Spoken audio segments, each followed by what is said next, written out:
Welcome back. Former Vice President Mike Pence was subpoenaed this week by special counsel Jack Smith in his investigation into the January 6 attack and Donald Trump's efforts to overturn the election results.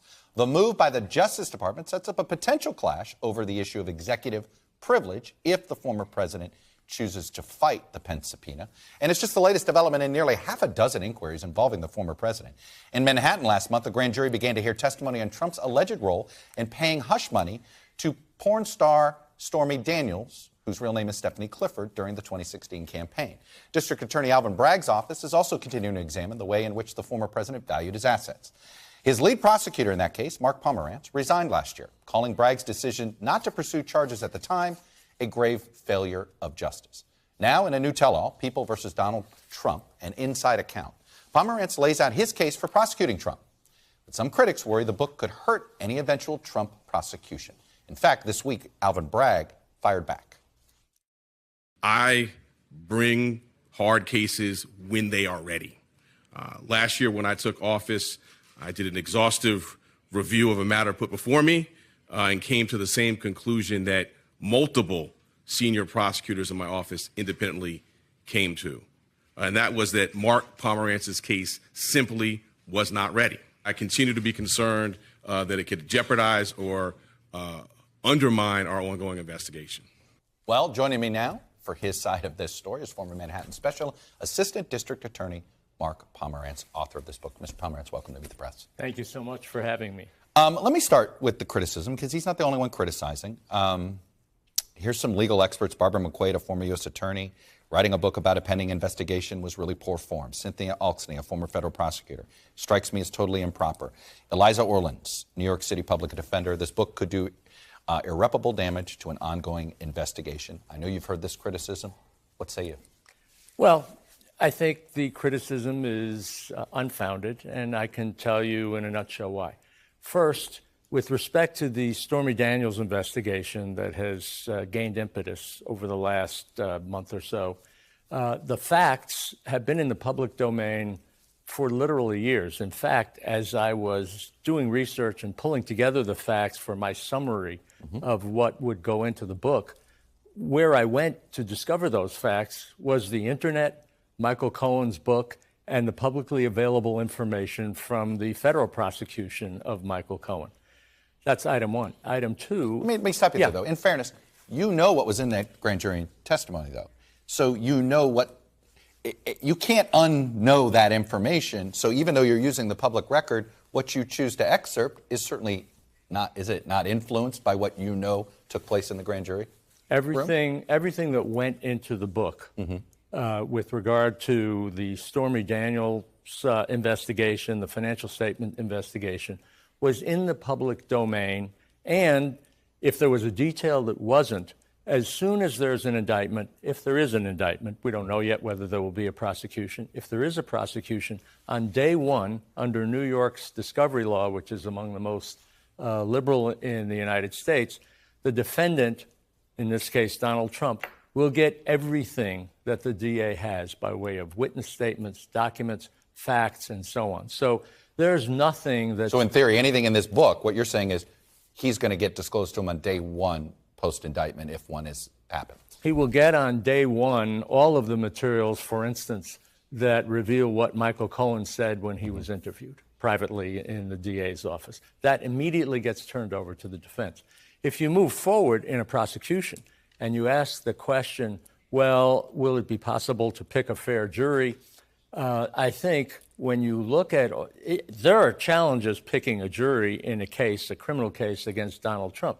The challenges flow from the ocean of ink that has been spilled about Donald Trump and his lies and what I believe is crime. So I don't think my book is going to make the slightest difference if there's a jury trial. All right, but let me ask you about your former life as a defense attorney, because Andrew Weissman wrote in his book review, he believes if charges are brought, this book is certainly going to be used in countless ways by the defense. The book improperly hurts an eventual Trump prosecution. One wonders if having this account at this time will have been worth it. If you were Trump's defense attorney, regardless of what you're saying now, would you use your book as to fight for an appeal that might say, hey, this is an unfair prosecution? Look, Donald Trump's defense attorney is going to make objections about everything under the sun. We know that. But So he'll probably use the book. I can tell you this, if he tries to use the book in litigating the case, I'll make a prediction. My prediction is that if that should happen, the district attorney's office will be saying there's nothing in this book that should prejudice this prosecution. The book has nothing to do with the facts and the law on which the case has to be decided. So the book is meaningless. It doesn't provide any kind of defense. And if they make that argument, they'll be right. When you chose to write this book, when you chose to resign, it seems like you were pretty convinced this case was never going to be brought.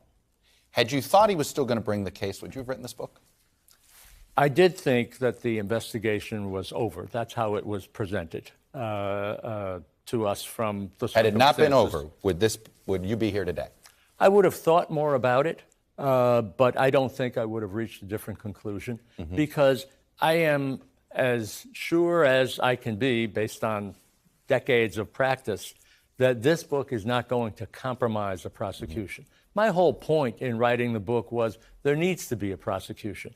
If I thought that the book was going actually to jeopardize a case, right, I wouldn't have written it. It seems as if, and this tension is in your book, there's a lot of violations of federal law that you can't really pursue at the Manhattan DA level. How important is it to flip Alan Weisselberg if the Manhattan DA is going to have a case? It would have been great to get Alan Weisselberg's cooperation in a state case, in a federal case. He worked for Donald Trump for decades. He was the money guy. As you write, you need a narrator sometimes in an indictment. Is he the ideal narrator? He would have been a good narrator depending on the crime. For the hush money case that the district attorney appears to be getting ready to bring, the narrator for that case is Michael Cohen.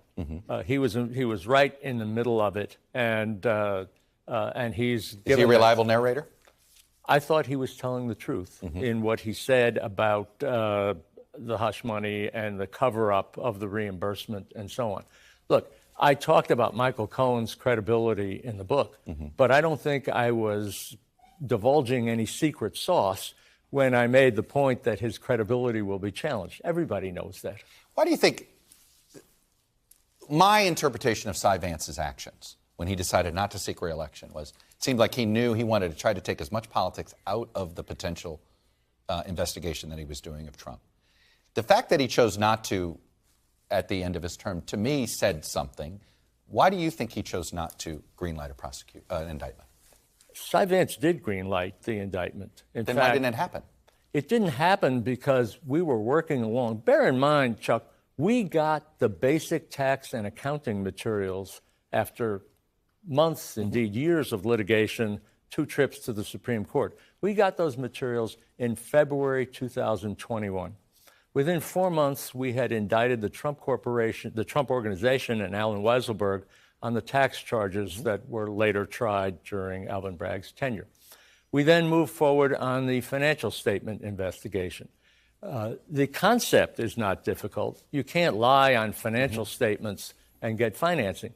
But probing the financial statements themselves, which were prepared over the course of many, many years, dozens of assets, hundreds of data points, thousands of data points, that took time. Cy Vance would have loved to have seen this case indicted during his tenure. And he wanted to make... Did you not have it by the end of his tenure? I mean, it feels like if he had had it, he'd have greenlit it.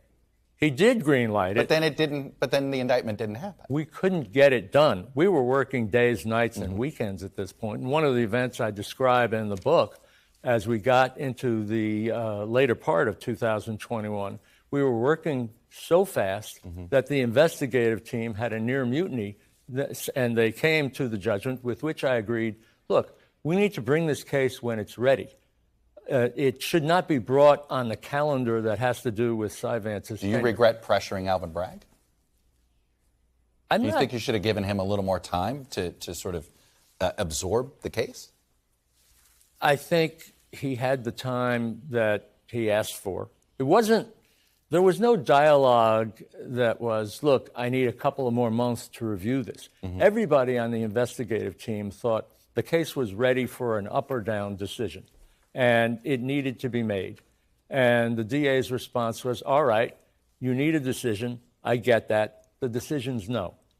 And then everything else happened. All right. Mark Pomerantz, that's all the time I have. The book, I recommend it to folks, an easy read. Good luck with it, and I appreciate you coming on and sharing your position. Thank you very much, and thank you for having me.